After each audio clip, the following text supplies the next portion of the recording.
Bienvenue dans cette nouvelle vidéo dans la série Évaluation des apprentissages. Donc, dans cette vidéo, je vais discuter de la complexité des apprentissages et l'impact que ça peut avoir sur l'évaluation.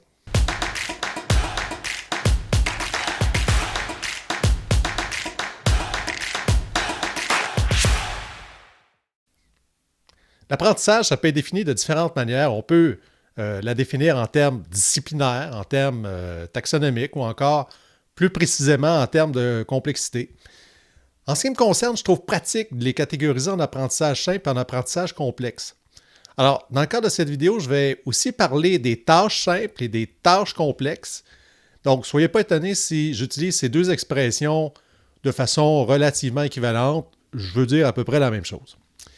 Alors, si on examine par exemple la taxonomie de Bloom, on constate que les trois premiers niveaux, à savoir la connaissance, la compréhension et l'application, sont pour moi des apprentissages plutôt simples, alors que l'analyse, la synthèse et l'évaluation sont plutôt des apprentissages complexes. Alors, vous voyez à l'écran une représentation de la taxonomie de Bloom qui a été actualisée et qui est disponible entre autres sur Wikipédia. On reconnaît les 6 niveaux. Et ce qui est intéressant dans cette représentation-là, c'est qu'on retrouve non seulement des verbes d'action associés à chacun des niveaux taxonomiques, mais aussi des exemples concrets de situations que peuvent rencontrer les élèves ou les étudiants. Alors, à une certaine époque, quand j'ai fait mes études en pédagogie, on utilisait cette taxonomie de Bloom-là de concert avec les programmes par objectifs, puis on essayait d'assurer l'alignement pédagogique en ayant des verbes définissant les objectifs spécifiques en cohérence avec les objectifs généraux. Alors, maintenant, on est passé à autre chose, puis je pense que la taxonomie de Bloom a encore son utilité. Le fait, par exemple, d'identifier les 3 premiers niveaux comme étant des apprentissages simples, ça permet à des enseignants d'avoir une certaine idée des apprentissages qui peuvent leur être associés. Alors, je fais référence à la taxonomie de Bloom, mais ce n'est pas la seule. Il y a aussi, par exemple, la taxonomie de Krathwohl, de Bloom et de Massia, dans le domaine affectif. Donc, on va retrouver à peu près la même logique, c'est-à-dire des verbes d'action associés à chacun des niveaux taxonomiques. Alors, pourquoi c'est important de faire cette distinction, savoir à quel niveau de complexité d'apprentissage on a affaire? Alors, pour un enseignant, et quand je parle d'un enseignant, là, c'est à tous les ordres, que ce soit du primaire à l'université, la mission d'évaluation, elle va toucher à la fois à rendre compte des apprentissages simples, mais aussi des apprentissages complexes. On n'y échappe pas, il faut être formé puis prêt à faire les deux. Dit autrement, on est prêt à mesurer et à observer des apprentissages qui soient simples ou complexes, et ça, c'est vrai dans toutes les disciplines. Ça va avoir des conséquences sur notre démarche d'évaluation. En effet, les outils de collecte des preuves d'apprentissage vont varier, entre autres en fonction de la complexité des apprentissages évalués. On verra dans une prochaine vidéo que certains formats d'items se prêtent mieux à l'évaluation des tâches simples, alors que d'autres formats sont plus indiqués pour des apprentissages complexes. Les tâches complexes vont appeler aussi à des outils particuliers comme des grilles critériées descriptives ou des grilles holistiques que j'aborderai aussi dans une prochaine vidéo. Donc, je vais vous parler de tout ça en long et en large, mais pas maintenant, dans une prochaine vidéo. Les enseignants doivent avoir à leur disposition un large éventail d'outils pour être en mesure de bien évaluer les apprentissages, qu'ils soient simples ou complexes. On va dire par exemple que la boîte à outils de l'enseignant doit être la plus possible garnie, donc pour faire face à toutes les éventualités. Alors, comment on fait la différence entre des tâches simples et des tâches complexes? On peut s'appuyer sur quelques indicateurs. Donc, dans une tâche simple, on va généralement avoir une seule bonne réponse. Donc, c'est le cas classique, par exemple, en mathématiques, où on va demander aux élèves de calculer le volume d'une pièce en donnant les longueurs, largeurs et hauteurs. Et l'élève va juste à appliquer un algorithme mathématique pour calculer le volume de cette pièce-là. Donc, tous les élèves, en principe, devraient arriver à la même réponse, la bonne réponse. Dans le cas d'une situation d'apprentissage complexe, il peut y avoir plusieurs bonnes réponses. Donc, c'est le cas lorsque on est vraiment dans une démarche de résolution de problèmes et où les élèves devront faire des choix qui auront inévitablement des conséquences sur la solution. Donc, plutôt que de parler de bonnes réponses, on va à ce moment-là parler davantage de réponses valables.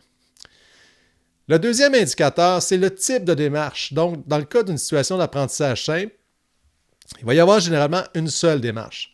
L'exemple le plus illustratif, à mon sens, que j'ai beaucoup étudié, c'est les laboratoires en sciences au secondaire.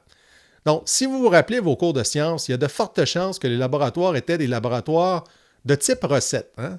C'est-à-dire qu'il y avait un but, vous aviez une liste de matériel, une série de manipulations, puis vous deviez appliquer ces manipulations-là pour observer un phénomène. Et au terme, il y avait une seule bonne réponse. Là. Donc, c'était davantage, en fait, un laboratoire que j'appelle de type recette. On suit les étapes. Ça servait en réalité plus à venir valider une connaissance qu'on avait déjà vue en théorie.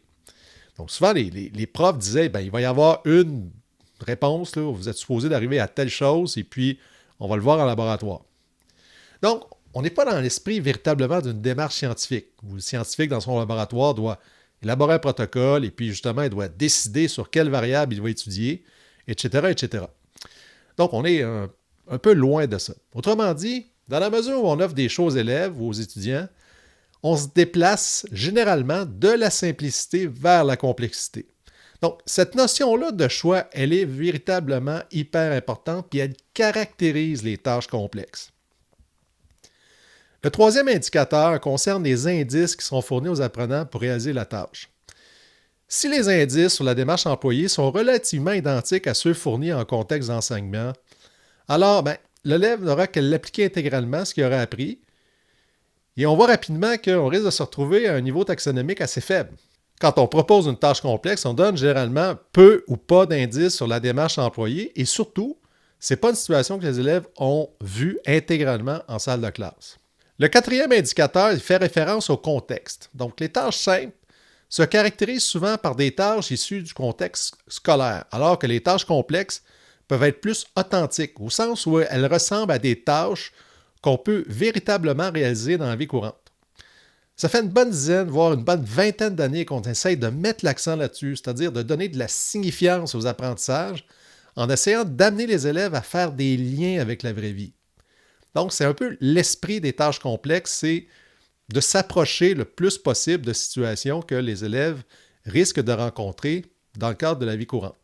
Alors, le cinquième indicateur, c'est la question d'évaluation. On dit qu'une tâche simple, qu'elle appelle à une évaluation plus sommative et s'effectue à la fin de la remise de la situation. Donc, quand l'élève remet sa situation d'évaluation, par exemple. Donc, c'est ce qui caractérise des apprentissages simples. C'est-à-dire qu'on est capable de porter un jugement au terme du travail des élèves. Donc, on n'est pas nécessairement obligé de collecter de l'information pendant qu'ils sont en train de le faire. Tandis que dans les situations complexes, bien là, c'est un peu différent. C'est-à-dire qu'on va être obligé justement de collecter de l'information pendant que l'élève est en train de faire la tâche. Donc, c'est généralement un indicateur comme quoi on fait face à une situation qui, d'un point de vue pédagogique, elle est complexe. Donc, de fait, c'est plus exigeant pour l'enseignant parce que l'information à capter, elle doit être minimalement planifiée. Si on ne pense pas à collecter l'information pendant que les élèves sont en train de faire la tâche, bien, à ce moment-là, c'est perdu et puis on n'y a plus accès. Alors, examinons maintenant un exemple concret qui va nous permettre d'illustrer ces différents indicateurs-là. Alors, voici une tâche que j'ai élaborée à la fin des années 2000 qui s'énonce de la façon suivante. Donc, les balles jouent un rôle fort important au tennis. Elles doivent être bien conçues, afin de résister au choc violent de la raquette, en plus de bien rebondir. Déterminer une variable qui peut influencer le rebond de la balle et démontrer, preuve à l'appui, comment cette variable peut influencer le rebond. Alors, à partir de cette tâche, on va se poser 3 questions. La première, c'est est-ce qu'il s'agit d'une tâche complexe? La deuxième, quelles sont les caractéristiques de cette tâche-là? Et troisièmement, si vous aviez administré une tâche comme celle-là, comment vous feriez pour l'évaluer? Bon, pour répondre à ces 3 questions, on peut se référer à la grille de lecture qu'on vient de voir ensemble, formée d'un certain nombre d'indicateurs. Alors, est-ce que cette tâche appelle à une seule ou plusieurs bonnes réponses?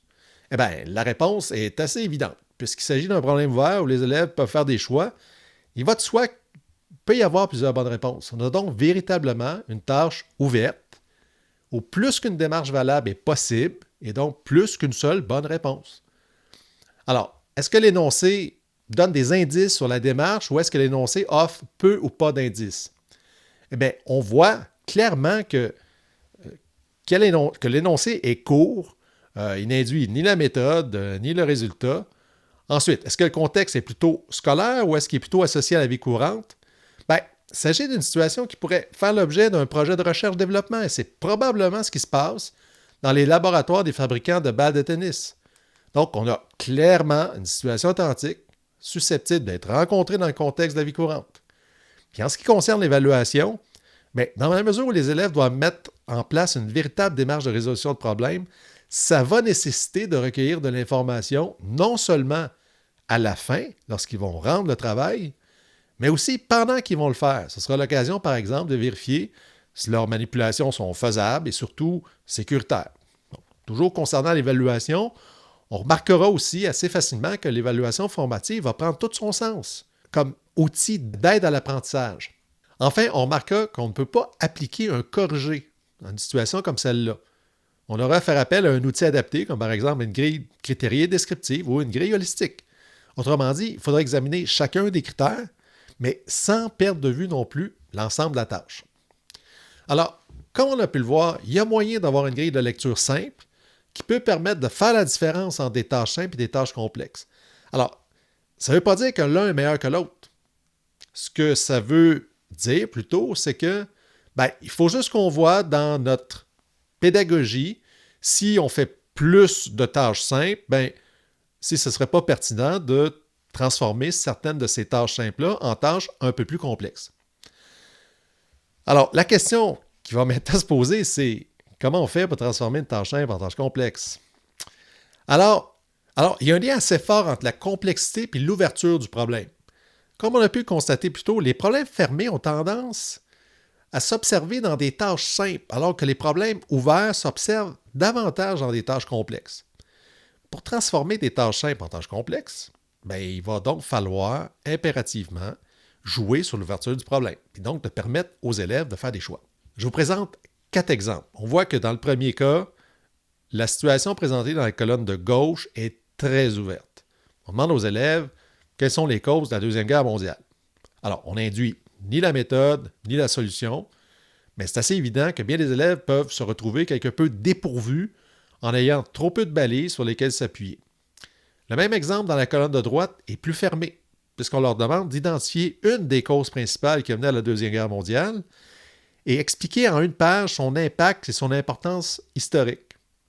Alors, pour des enseignants qui seraient anxieux de passer d'un problème fermé à un problème ouvert, il peut y avoir une certaine gradation dans l'ouverture, donc dans les choix qui sont donnés aux élèves. Ça va donc dépendre de chacun des enseignants. Donc, ce sera à vous de choisir le niveau d'ouverture avec lequel aussi, en tant qu'enseignant, vous êtes à l'aise. Dans le deuxième exemple, on voit dans la colonne de droite que l'enseignant donne une contrainte sur le nombre de différences observées entre une cellule animale et une cellule végétale. Donc, on peut ouvrir cette tâche en demandant aux élèves d'identifier les différences entre les cellules animales et les cellules végétales. Alors, on peut ouvrir cette tâche en demandant tout simplement aux élèves d'identifier les différences et les ressemblances entre les cellules animales et les cellules végétales. Dans le troisième exemple, la version plus fermée du problème consiste à demander aux élèves, en se basant sur une séquence vidéo, d'expliquer la stratégie de l'équipe offensive et la stratégie de l'équipe défensive. On leur demande ensuite de suggérer une stratégie qui aurait permis à l'équipe perdante de remporter l'essai et de dire pourquoi. Alors, une version plus ouverte de ce problème, ça pourrait être par exemple ce qu'on retrouve dans la première colonne et demander aux élèves, en se basant sur une séquence vidéo, d'analyser les stratégies mises en place par les deux équipes puis d'expliquer comment l'équipe perdante aurait pu remporter l'essai. Donc, on voit qu'on donne moins de balises, qu'on offre plus de choix aux élèves dans la deuxième version que dans la première. Finalement, dans le dernier exemple, on doit donner 4 raisons qui expliqueraient pourquoi les jeunes peuvent recourir à la violence, puis indiquer celle qui semble la plus plausible et explicative dans un nombre de mots donné, soit 500 mots. Alors, une version plus ouverte serait de demander tout simplement aux élèves d'expliquer pourquoi les jeunes ont recours à la violence sans plus de détails. Bon, on verrait évidemment que cette tâche-là serait très, très ouverte, mais il y aurait moyen aussi d'avoir des tâches qui seraient entre les deux, en fait, entre ces deux extrêmes-là. Donc, à partir de ces 4 exemples, puis en appliquant la grille de lecture qu'on a vue précédemment, on peut mieux déterminer des indicateurs de tâches complexes et ainsi avoir plus d'outils pour proposer des tâches, que ce soit des tâches simples ou des tâches complexes. Alors, je vous laisse là-dessus.